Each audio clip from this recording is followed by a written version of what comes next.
queremos que desconozcan las aflicciones que sufrimos en la provincia de Asia. Estábamos tan agobiados, bajo tanta presión, que hasta perdimos la esperanza de salir con vida. Nos sentimos como sentenciados a muerte, pero eso sucedió para que no confiáramos en nosotros mismos, sino en Dios que resucita a los muertos. Él nos libró y nos librará de tal peligro de muerte. En Él tenemos nuestra esperanza, y Él seguirá librándonos. Después les dice que ellos también estaban cooperando con la oración. Cuando Dios nos permite que la tensión y la presión venga a nosotros, que la prueba venga a nosotros, lo hace para que empecemos a confiar realmente en Él y solo en Él.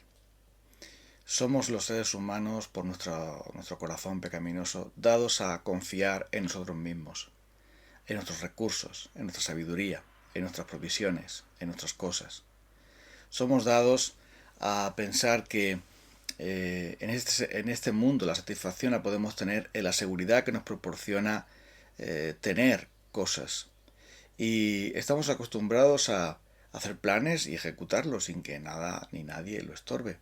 Estamos acostumbrados a vivir en verdad como queremos o como podemos, pero en verdad hacemos planes cada día y seguimos esos planes. Pero ¿qué ocurre cuando las cosas se tuercen? ¿Qué ocurre cuando los problemas, las tensiones, las dificultades, los imprevistos surgen en nuestras vidas?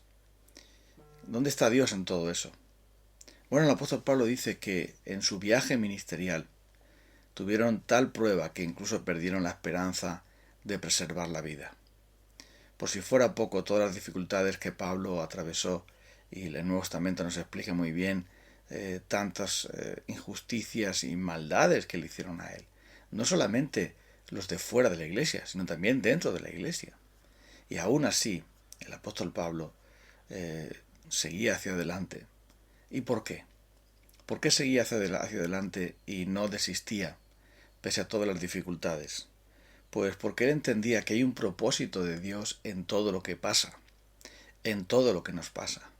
Que hay un propósito de Dios benéfico para nosotros. Y aún, en medio de lo peor, en medio de la tensión, en medio de la presión más grande, podemos tener la esperanza de que Dios está en control.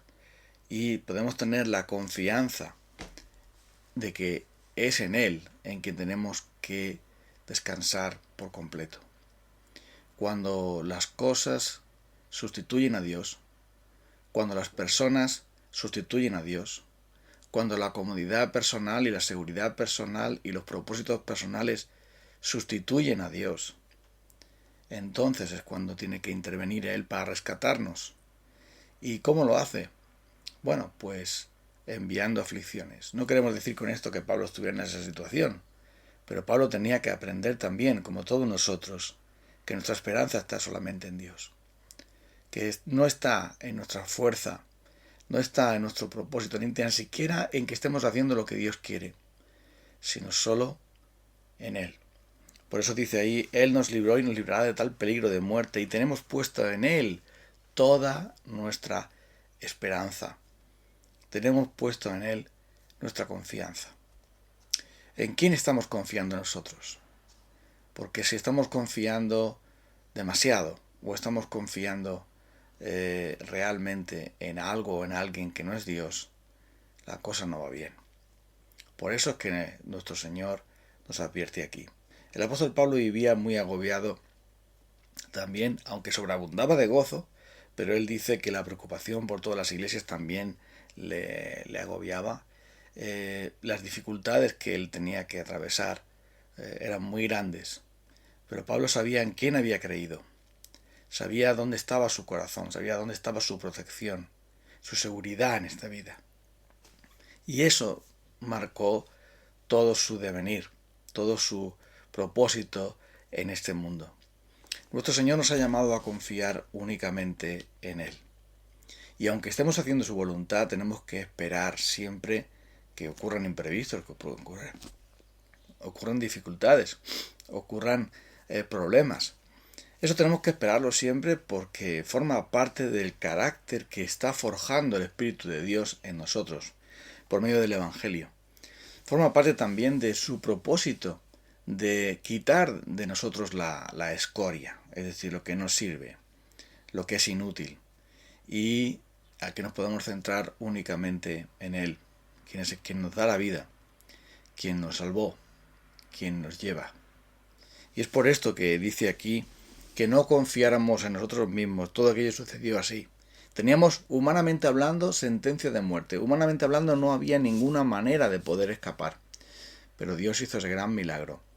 Y lo hizo para que confiáramos solamente en Él, tuviésemos nuestra esperanza únicamente en Él. Nuestra confianza y nuestra esperanza, ¿en cuál está? ¿Dónde está? ¿Está en la familia? ¿Está en el dinero? ¿Está en el trabajo? ¿Está en la iglesia? ¿Está en lo que logramos, en lo que hacemos, en nuestros propósitos, en nuestros resultados? ¿Nuestra confianza está acaso en nuestros logros personales, en nuestro currículum, en aquellas cosas que creemos que hemos hecho bien, que nos sentimos satisfechos y orgullosos de ello? Nuestra confianza está en eso, en nuestros planes, en nuestra sabiduría personal, en nuestra manera de lidiar con los problemas. ¿Dónde está puesta nuestra esperanza y nuestra confianza? Porque si no está puesta en Dios, entonces Dios va a actuar. Va a actuar despojándonos de toda otra falsa confianza, de toda otra cosa que no sea Él mismo. Y es por eso que la palabra de Dios nos advierte acerca de la idolatría. Porque la idolatría no es únicamente hacer una estatua y arrodillarse y decirle a la estatua sorda, ciega e inútil, tú eres mi Dios. Como dice la palabra de Dios, decirle a la leña, al madero, a la estatua, que nos salve. Eso no es únicamente la idolatría. Por supuesto, esa es la parte más burda de la idolatría. Adorar imágenes y pedir que nos salve lo que no puede hacerlo. Pero hay otra idolatría también, que es el amor, el sobredeseo de las cosas, de las personas y de nosotros mismos, de nuestras facultades y poderes. Es esto también idolatría, cuando nos ponemos por delante de Dios mismo y cuando pretendemos ser los que forjan nuestro propio destino, cuando pretendemos tener todas las cosas ordenadas, gobernadas, dispuestas, como si fuésemos los capitanes de nuestro destino, cuando en verdad estamos en las manos de Dios y Él tiene que ser nuestra única esperanza y confianza. Y es por esto que el Evangelio nos invita a confiar en Dios y a afrontar las dificultades confiando solamente en Dios, porque Él nos dará juntamente con la prueba la salida para poder soportar cualquiera que sea la prueba o la tentación, como Él nos ha prometido. Y Él también nos muestra, despojándonos un poco de todos aquellos lastres y aquellas distracciones y aquellas cosas intrascendentes, nos muestra que Él es el único que nosotros debemos confiar, que nuestro Señor Jesucristo es el único a quien debemos seguir, y que las demás cosas deben ser puestas por debajo de Él. Recuerdo a aquel hombre que vino a Jesús diciendo que quería seguirle, pero que primero tenía que cumplir con sus deberes con sus padres. Y entonces Jesús le dice a aquel hombre: deja que los muertos espirituales entierren a sus propios muertos, y sígueme ahora, y ven y anuncia el reino de Dios. Es legítimo cuidar de los padres, sí, pero el que ama a su padre o a su madre más que a mí no es digno de mí. Y lo que en ese momento crucial era simplemente una excusa para decir: voy a seguirte, pero cuando yo quiera, cuando yo pueda, cuando las circunstancias me favorezcan, cuando todo lo tenga bajo control, cuando todo lo tenga ya felizmente hecho y nadie pueda decir que no he cumplido con mis deberes, entonces te seguiré. Pero no funciona así. Primero hay que seguirle a Él por encima de todas las cosas y Él va a suplir toda otra necesidad.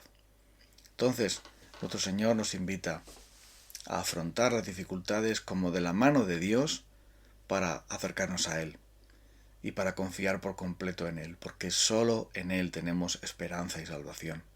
Solo en Él podemos tener seguridad, solo en Él podemos tener provisión, solo en Él podemos tener gracia y perdón, solo en Él podemos tener fortaleza y esperanza verdadera. Solo en Él podemos afrontar las dificultades que sobrevengan sabiendo que van a ser como trampolines, como muelles que nos tienen que acercar aún más a Él.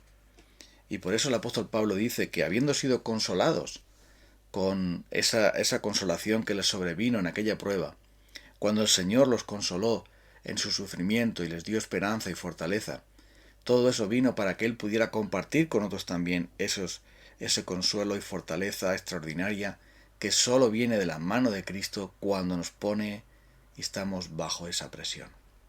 Es entonces cuando el consuelo de Dios fluye y es más poderoso, más real, más experiencial, más impresionante, podemos decir así, para nosotros. Porque ahí es donde el Señor se revela su amor, su gracia y su poder en medio de las cosas peores que nos puedan acontecer. Es por eso que debemos confiar en Él, y Él nos dará el consuelo, la salvación, la liberación, la fortaleza, la gracia, y todo eso lo hará porque nuestra esperanza no está puesta en las cosas, en las personas, en nosotros mismos, en nuestros propósitos, en nuestros recursos o nuestros dones, ni tan siquiera está puesta en cosas que podamos hacer bien para Dios.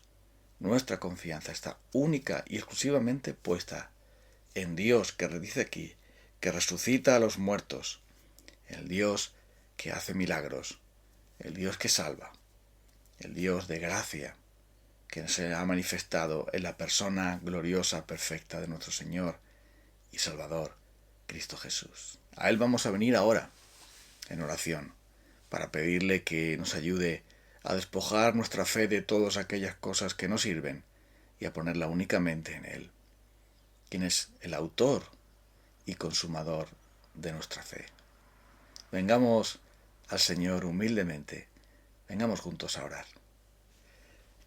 Señor Jesucristo, tú eres la única esperanza, el único Salvador, el único Señor, el único que nos puede rescatar de nuestra idolatría, de nuestra falsa confianza, de los amarras de este mundo, de los engaños de Satanás, del engaño del pecado de nuestro corazón pecaminoso. Tú eres el único que nos puede rescatar de la mayor de las tribulaciones, de los mayores de los problemas y ansiedades, inquietudes. Tú nos salvas y nos muestras tu consuelo, tu poder, tu gracia y tu amor.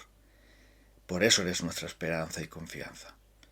En ti descansamos y confiamos y te pedimos que nos ayudes a consolar a otros y animar a otros a que pongan toda su esperanza, toda su ansiedad sobre ti también, porque tú vas a cuidar de ellos, como también de nosotros. En el nombre de Cristo. Amén. Nos encontramos el día de mañana en la voluntad del Señor. Un abrazo.